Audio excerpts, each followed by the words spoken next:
नमस्कार, मी आहे प्रफुल्ल केदारे आणि आपण पाहत आहात मीडिया भारत न्यूज. कालच महाराष्ट्राचे उपमुख्यमंत्री देवेंद्र फडणवीस यांनी कंत्राटी कामगार पद्धतीचा एक शासन निर्णय रद्द झाल्याची घोषणा केली आहे.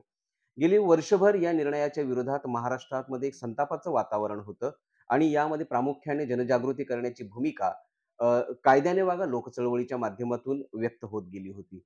आपण हा निर्णय रद्द झाल्यानंतर पहिली कायद्याने वागाची प्रतिक्रिया काय आहे, हे जाणून घेण्यासाठी माझ्यासोबत आहेत कायद्याने वागा लोकचळवळीचे संस्थापक अध्यक्ष राज असरोणकर.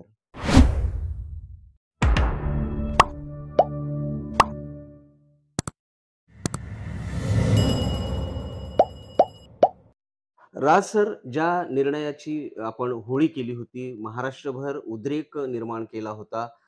आता तो शासन निर्णय रद्द झालाय. आता तरी समाधानी आहात? खूप लोकांचा असा गैरसमज झालाय, की देवेंद्र फडणवीस यांनी महाराष्ट्रातली कंत्राटी पद्धत रद्द करण्याचा निर्णय घेतलाय. असं नाहीये.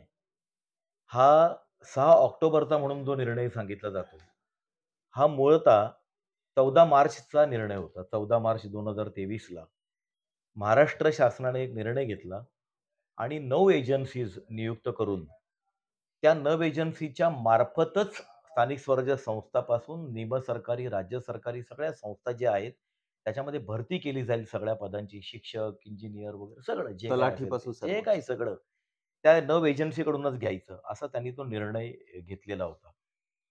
14 मार्च ते ऑक्टोबर महिन्यापर्यंत महाराष्ट्र जर जबाबदारीने बोलायचं झालं तर झोपलेला होता. हं, हं.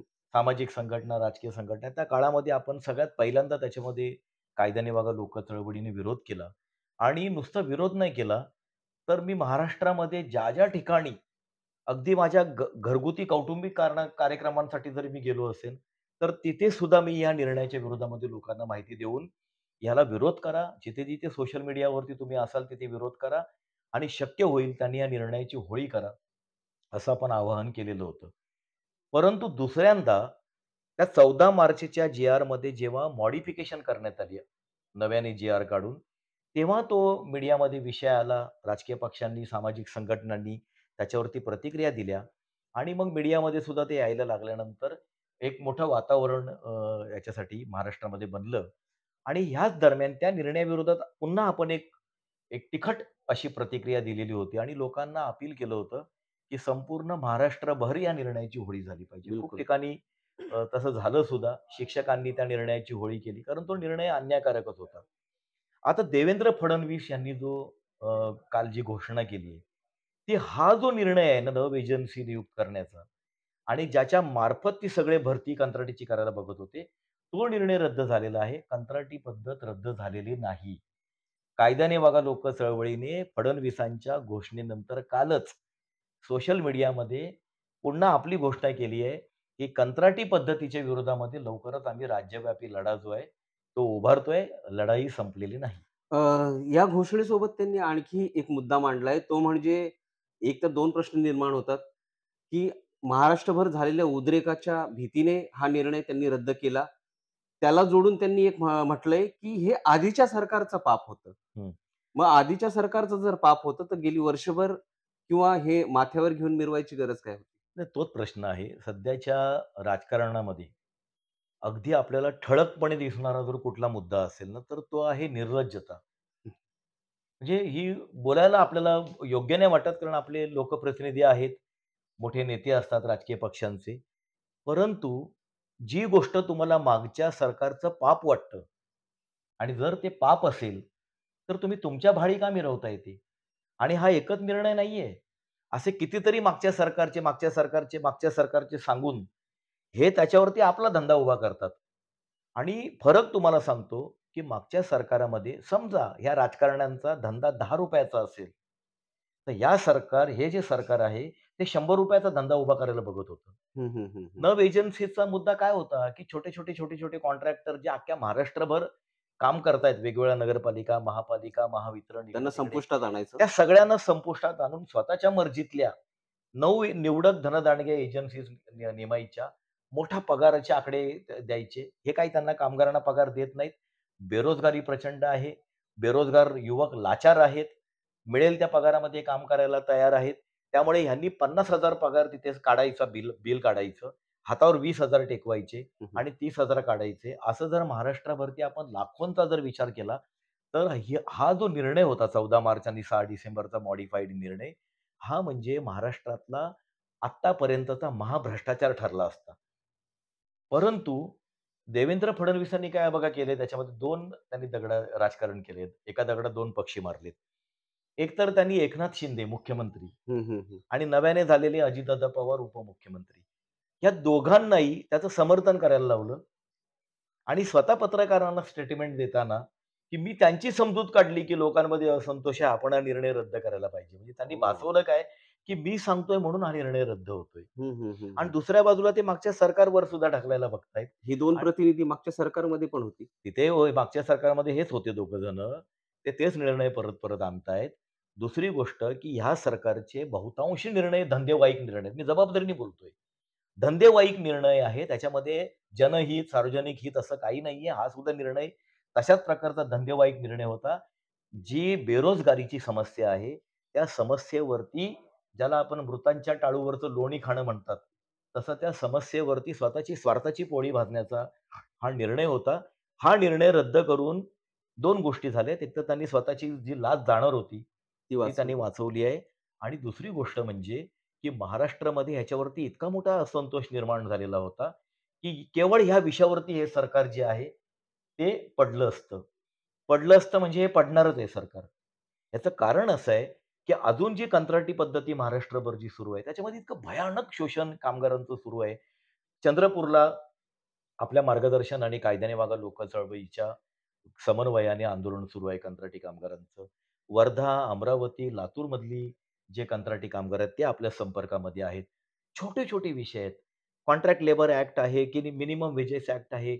सगळ्यात महत्त्वाचं म्हणजे राज्य सरकारचा स्वतःचा उद्योग ऊर्जा कामगार विभागाचा 2019 चा जी-आर आहे, की मनुष्यबळ पुरवठा कंत्राटदारांची बिलं कशी काढायची.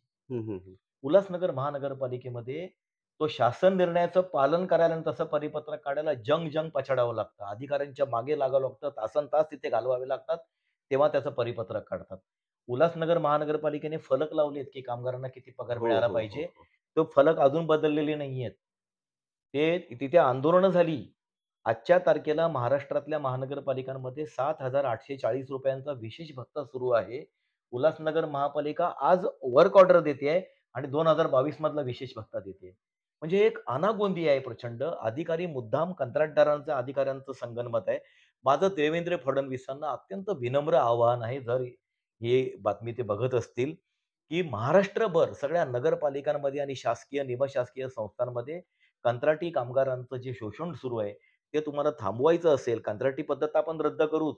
त्याविरुद्ध एक मोठा राज्यव्यापी लढा आपण उभा करू आणि शासनाला भाग पडू सगळे निर्णय घ्यायला. पण आता ती सुरू आहे. तर किमान जे किमान वेतन कायदा, बोनस कायदा आणि कंत्राटी कायदा जो आहे, त्याच्या तरतुदी ज्या स्वयंस्पष्ट आहेत, त्याचं तरी पालन होईल. किमान तुमचे शासनाचे स्वतःचे जे आदेश आहेत, त्या आदेशांचं तरी पालन होईल, एवढं तरी तुम्ही खालच्या लोकांना करायला सांगा. याचे अर्थ 2च होतात. शासनाच्या आदेशाचं पालन कधी होत नाही. एक तर शासन कनाही नसतं, हं, हं, हं. भ्रष्ट असतं आणि शासनाची खालच्या लोकांना भीती नसते किंवा दुसरा त्याचा अर्थ असा होतो, की शासन स्वतः या सगळ्या भ्रष्टाचारामध्ये सामील आहे. सामील असतं.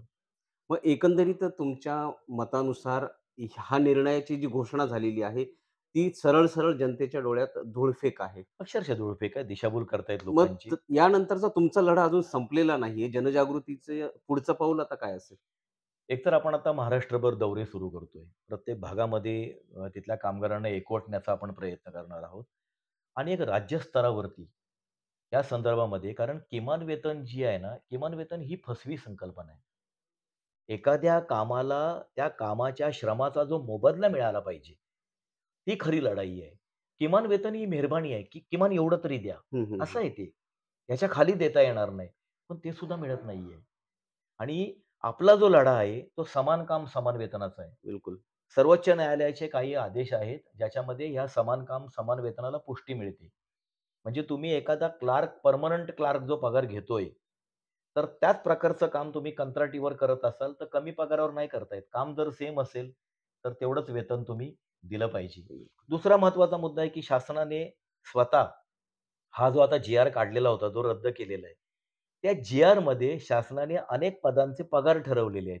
हं, हं, हं. माझा फडणवीसांना प्रश्न आहे, की तुम्ही तो निर्णय रद्द केला ठीक आहे. तुमच्या नव एजन्सीचा निर्णय तुम्ही रद्द केला. पण महाराष्ट्रभर आता जी अजूनही जी कंत्राटी पद्धत गल्लीबोळामध्ये सुरू आहे, तर तुम्ही त्या जी-आरमध्ये जे पगार ठरवलेले होते, ते पगार तुम्ही द्यायला त्या शासकीय संस्थांना भाग पाडणार आहात तुम्ही का? भाग पाडणार आहात का? तसा काही निर्णय घेणार आहात का? तो वाढीव पगार कंत्राटी कामगारांना मिळून त्यांना तात्पुरता तरी तुम्ही दिलासा देणार आहात का? दसरा आणि दिवाळी येतेय. हिंदुत्ववादी सरकार आहे. सणासुदींची भलामण करणारं आणि त्याचा गवगवा करणारं बिलकुल. सरकार आहे.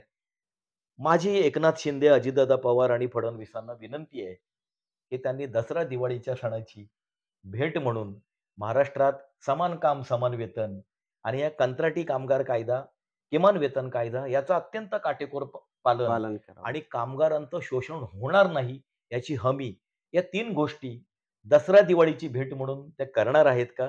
याची आम्ही प्रतीक्षा करतोय. कोणत्याही देशाची किंवा राज्याची अर्थव्यवस्थेतील महत्त्वाचा कणा असतो तो म्हणजे कामगार वर्ग. जर त्याच्याच हक्कांवर गदा येत असेल, त्याचंच शोषण होत असेल, तर मग तिथली अर्थव्यवस्था ही किती खोखली ठरते आणि कुठल्याही राज्याची जबाबदारी असते, कुठल्याही मायबाप सरकारची ही जबाबदारी असते, की समाजातील सगळ्यात शेवटचा असणारा हा कामगार सधन झाला पाहिजे.